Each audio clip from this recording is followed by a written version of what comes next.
Welcome back to Mountain Connections. Now, I am thrilled to have an in-studio guest with me today.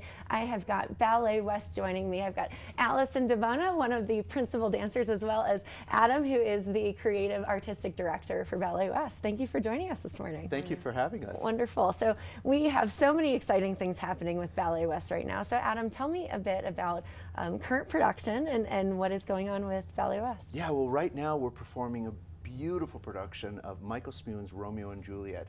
We're doing it right now at the Capitol Theater in downtown Salt Lake City, but we're really excited because we're going to be bringing it up to Park City on the 26th of February, and it's just a wonderful, exciting, vivacious version of the Shakespeare story. Oh, I'm so excited. Now, I'm a former ballet dancer, so to have the two of you here today is just warming my heart. So Allison, tell us a little bit about your journey with Ballet West and your role in Romeo and Juliet. Okay, I've been with the company for 15 years, but this year I'm moving on to take on the role of principal of the Park City campus that we just opened on Rasmussen Road. So we're going to try to tie in the new endeavors at the school with the performance next week. Yeah. And so the next week coming up, we're going to have many free classes and exciting master classes, two of which are adult ballet classes for people like you who maybe want to get back into ballet. So yeah, we have a list of that, and we'd be happy to give you the website and how people can get a hold of that information. Wonderful, wonderful. Now, Adam, you've been with Ballet West for quite some time now, and you've really brought some change into the ballet world. Talk to us a little bit about that.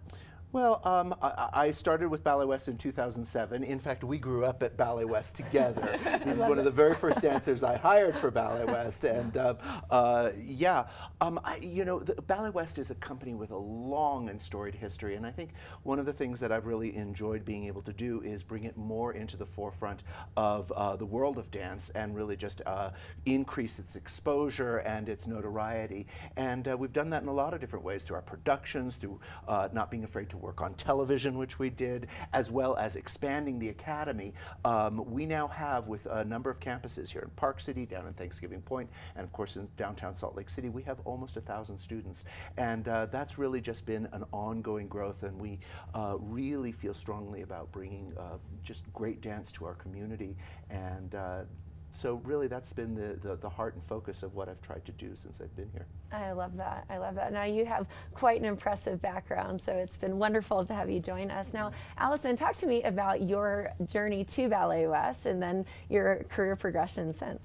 Yeah, it's an interesting one. I think it's different than a lot of people. I actually went to college and graduated.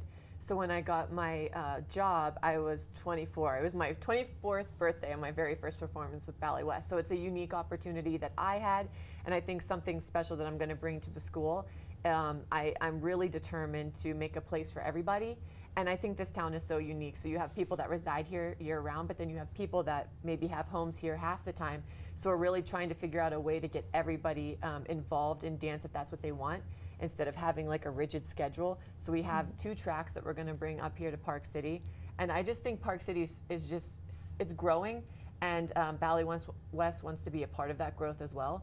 So that's why we're coming up here and kind of changing the way we're operating the school, and I'm really excited about that. So it's been awesome to move into this role, because like he said, my whole career has been here, and so I feel like the best next step is to kind of take what I've learned from him and from the company and bring it to Park City.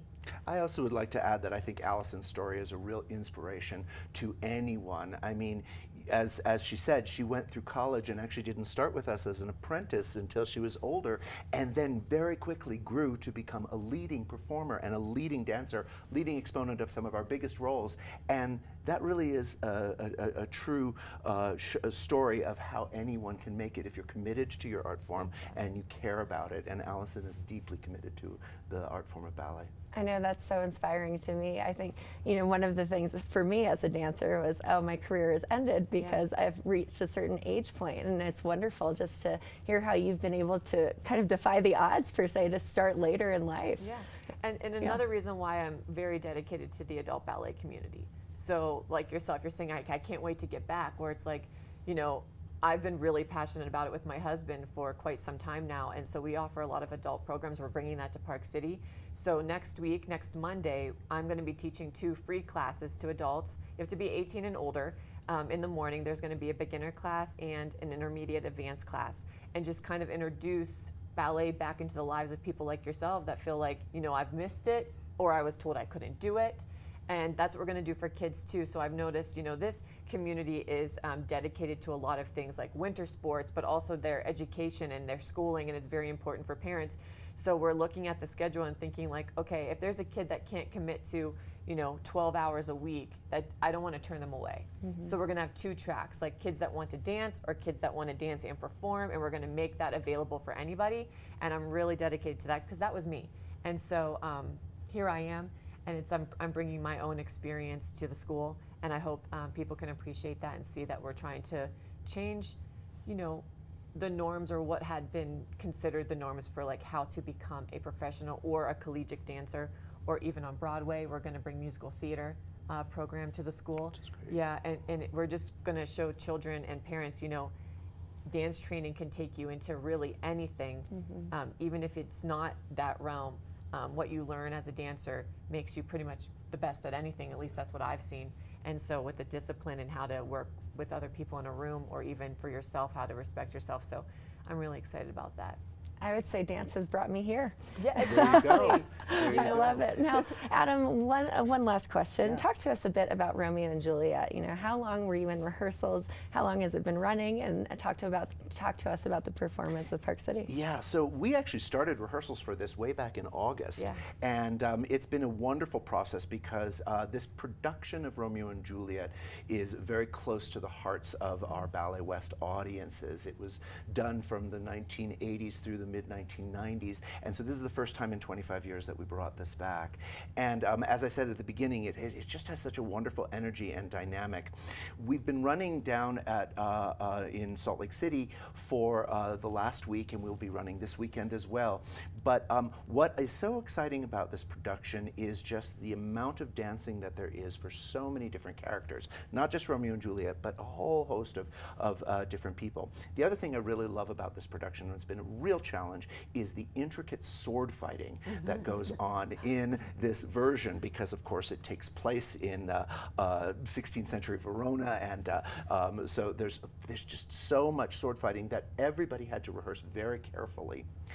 To that, and I'd love to add, one of the things that we're bringing along with this fantastic performance on the 26th is a masterclass in sword fighting. So people who don't have to have any kind of ballet, dance, or sword fighting training at all can come and learn from our sword fighting master and rehearsal director, Bruce Caldwell, on how to fence, how to do these things for the stage. And I think it'll be a lot of fun. It's fun. It's intimidating. I get to sword fight, and I've never been more nervous in my life to go on stage for that role, honestly, because it's, you know, it is exciting, and it's really fast, and it's really cool for a woman to be able to sword fight. And yeah, that's so what I love about this production, is that the women get to sword fight as well. Yeah. So that'd be awesome for people in the community to come. You just have to be 13 and older to join, and it's next Saturday. And also Becky Ann Sisk, who you just saw in the commercial earlier, she's going to teach the Juliet variation as well as a master class. So we're really trying to bring the community in, not just as an audience member, but to be able to experience what we are experiencing on stage in the morning and say, oh, okay, well, while I'm watching the show, I saw that, or I did that. You know, it's like, it's a cool interactive experience. Make it as interactive as possible. Well, wonderful. I know dance is definitely a gateway to many other things, and we appreciate you both for joining us today, and thanks for coming on and talking to us about the new initiatives of Ballet West. Now, we are so excited to be closing our show. We've had many exciting guests here. We've talked about COVID and blood donations, as well as the arts and the performances and the latest and greatest to watch on TV. Now, stay safe, stay warm, look out for that snow. Hopefully we'll get some good powder runs, and thanks for joining us this morning on Mountain Connections.